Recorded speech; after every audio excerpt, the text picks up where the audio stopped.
The accented hair variety of the Kennedy half dollar was the first obverse die used to produce the proof coins in 1964, so of course it exists.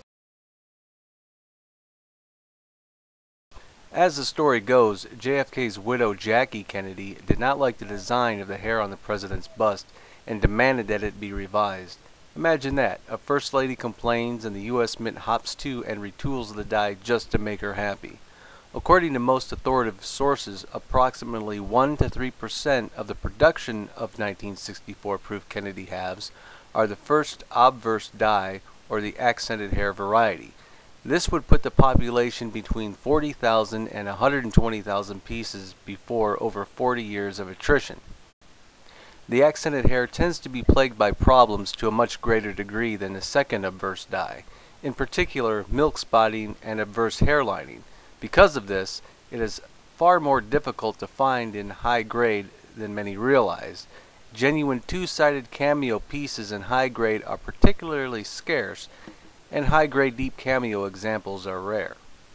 The nice thing about the variety is that many dealers either don't know about it, don't care, or don't know how to detect it. This makes for some excellent cherry-picking opportunities for those who know what to look for. There are multiple diagnostics to determine the variety, and I'll go through each of these. The most frequently mentioned diagnostic is the extra strands of hair above the ear that form what appears to be a wishbone shape. Take a look at the following pictures. On the accented hair, there's an extra long strand to the left with a shorter strand running parallel to the right of it, about 50% of the length of the long strand.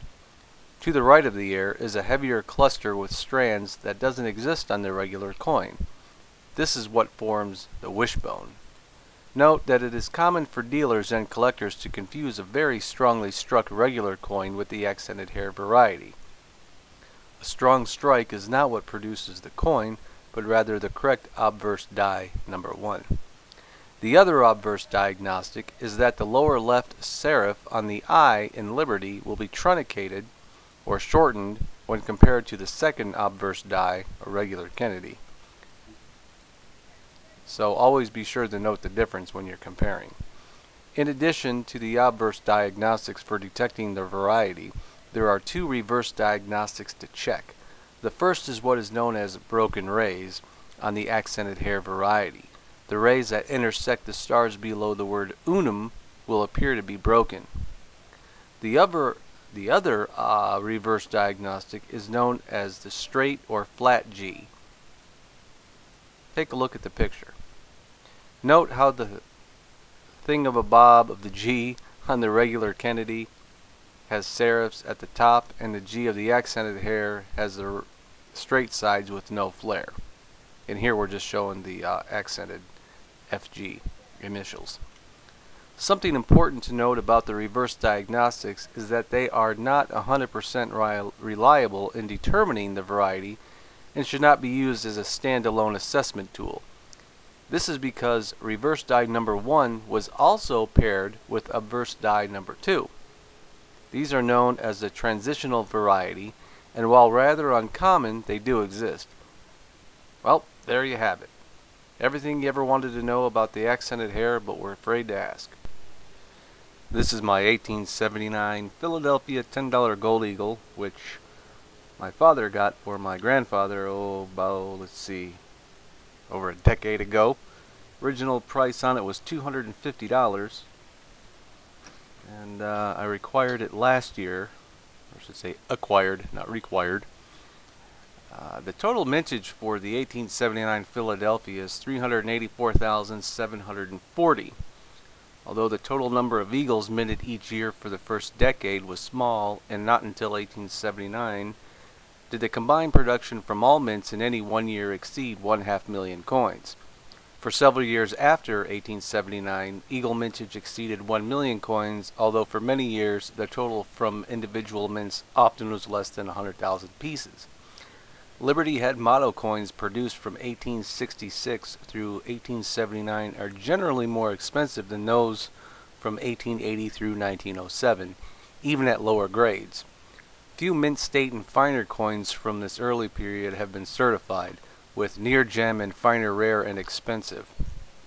Coins dated 1880 and later are relatively affordable up to grades of near gem, except for most Carson City and some New Orleans and San Francisco issues, which are typically higher priced. Virtually all near gem and gem coins from this period are expensive, as is the 1873 closed 3 variety.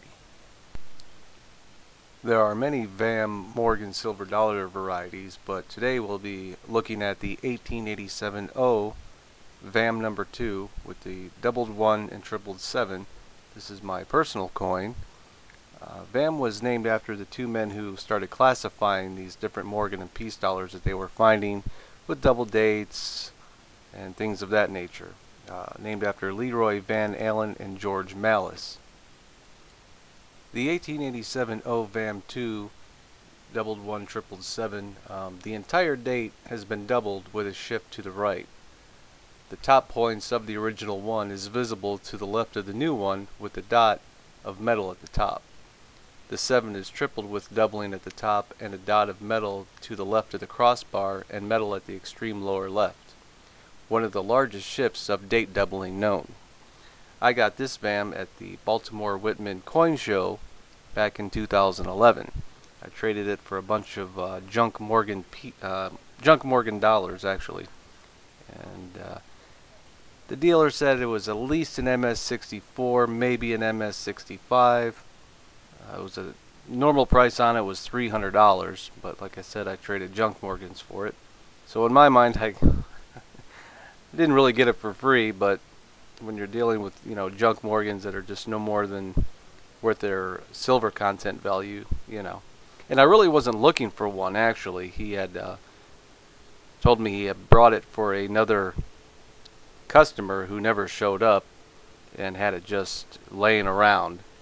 And he ended up showing it to me, took a look at it, I liked it. So I don't know too much about VAMs. This is the only one I own, but it's a nice coin. And if you're really into coin collecting, not just for the silver content but the historical value, there's a whole world out there when you're dealing with coins.